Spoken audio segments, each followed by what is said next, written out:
দুর্নীতিবাজদের ঘুম উড়ল, জাস্টিস অভিজিৎ গঙ্গোপাধ্যায়ের বেঞ্চের সমস্ত মামলা গেল এবার এই দাপুটে বিচারপতির এজলাসে। জাস্টিস অভিজিৎ গঙ্গোপাধ্যায় বিচারপতির পদ থেকে ইস্তফা দিয়েছেন লোকসভা ভোটে প্রতিদ্বন্দ্বিতা করবেন বলে। সেই জাস্টিস অভিজিৎ গঙ্গোপাধ্যায়ের প্রাথমিক নিয়োগ দুর্নীতি থেকে শুরু করে যাবতীয় মামলা ছিল, সমস্ত মামলায় গেল এবার জাস্টিস রাজাশেখর মান্থার এজলাসে।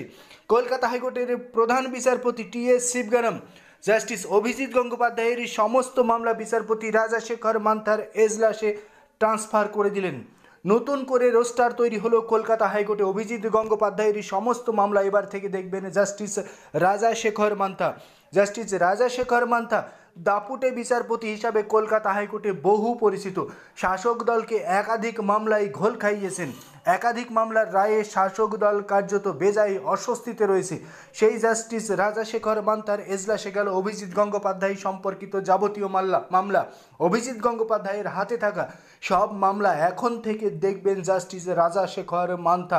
কার্যত বলা যায় দুর্নীতিবাজদের মাথায় বাজ পড়ল, দুর্নীতিবাজদের কপাল পুড়ল। জাস্টিস রাজাশেখর মান্থা ছেড়ে কথা বলেন না।